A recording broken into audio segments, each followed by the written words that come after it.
Hi guys, welcome to this video. It's going to be a short tutorial on whip shading. A lot of you had requested that I do a little video about it, so that's exactly what I'm here to do. So for this tutorial, I'm going to be using my Zion Spectra and then a Nano Vertex needle. So this one is a 1 round liner 0.2 millimeters. So I'm filming and editing all of this by myself, so hopefully it goes okay. I've got another camera over here set up to get the close-up visual of what we're doing, and then I've got this camera set up here, so wish me luck. Okay, so we're gonna be using this Vertex needle here, and I'm just gonna open it out of the package. And this is it right here, you can see. I absolutely love these needles for whip shading, powder brows, and lip blush. They come in really handy.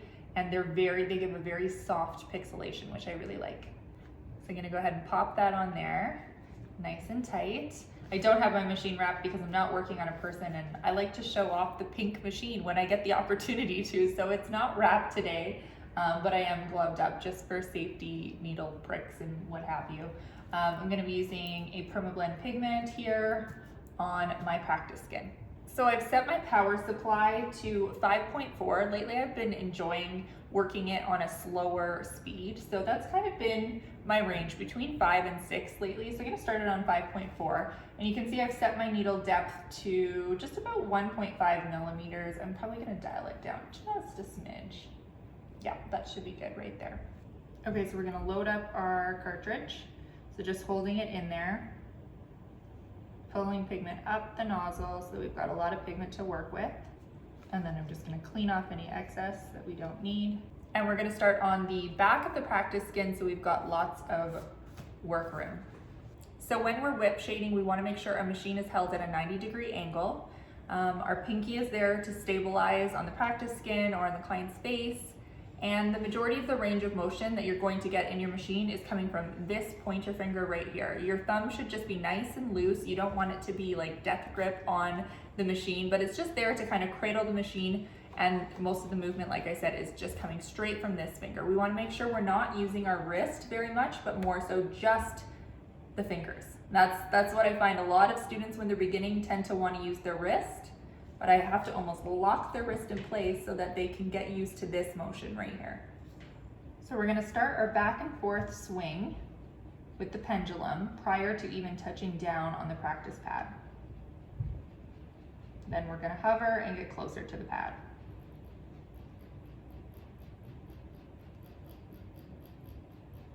And just get that movement flowing.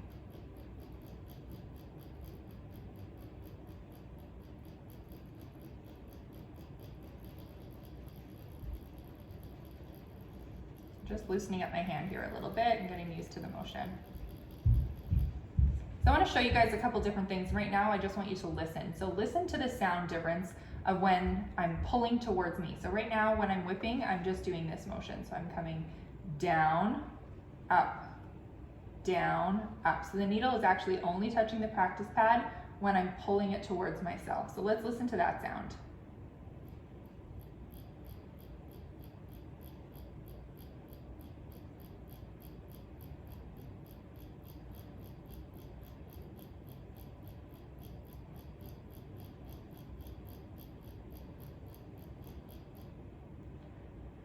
Okay, now the next thing I want you to listen to is when I'm pushing the needle away from me. So I'm still only working in one direction, but I'm pushing the needle away from me.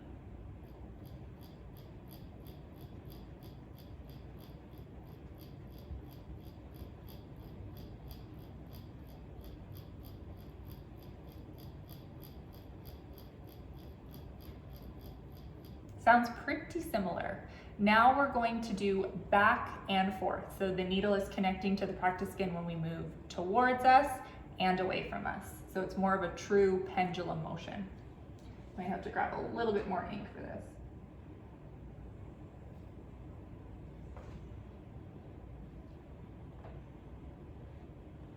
Okay, so 2 ways here.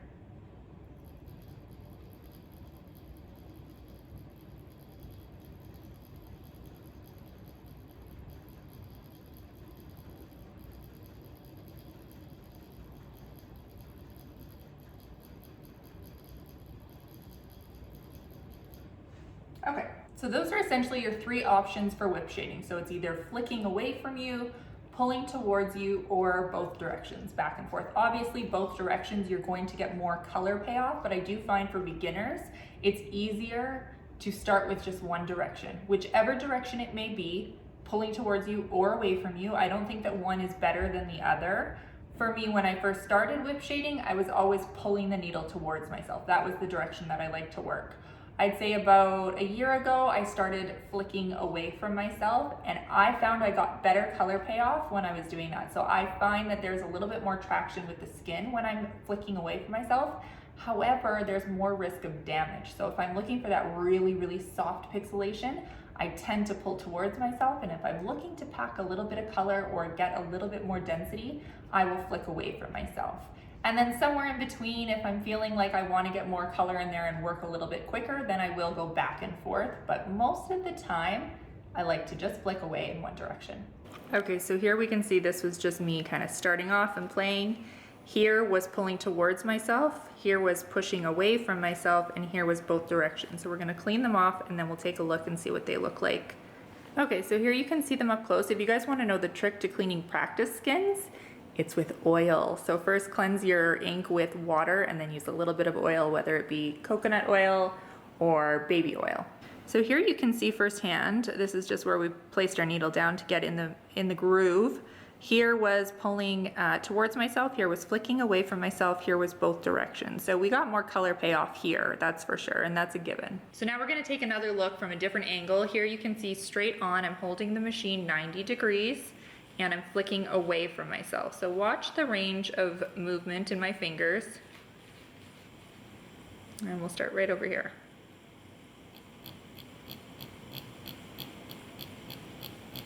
You want to listen to the sound and pay attention to the feeling, and you want it to just become robotic.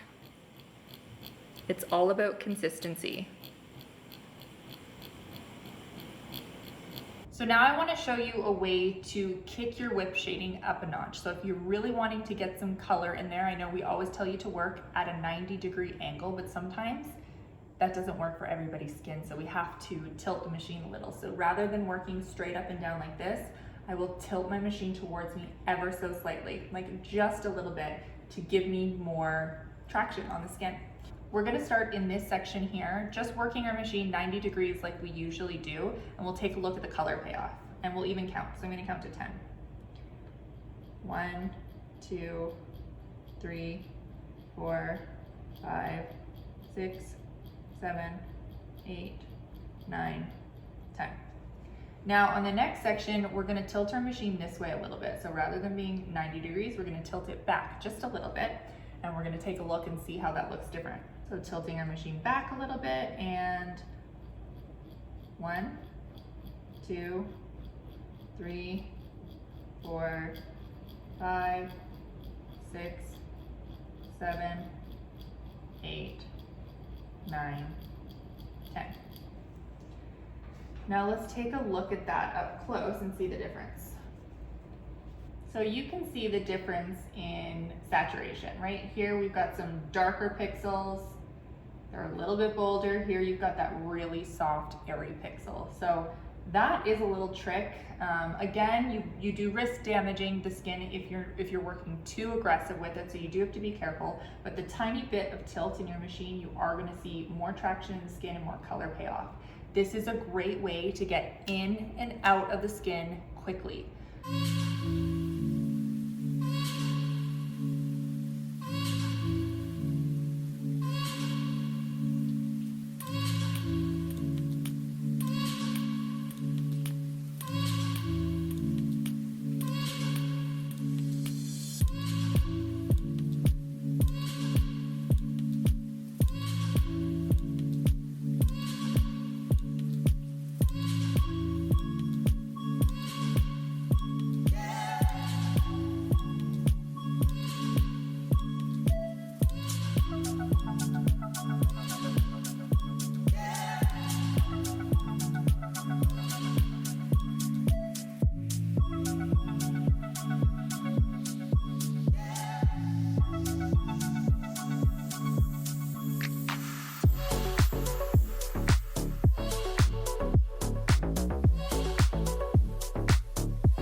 that's it guys. I hope you enjoyed this little mini tutorial on whip shading. I hope you found it helpful. If you guys have questions, let me know. If you want a full course on powder brows or lip blush, we have the full courses available on Shay Danielle Academy online. And let me know what you guys want to see next. Thanks for watching. Bye.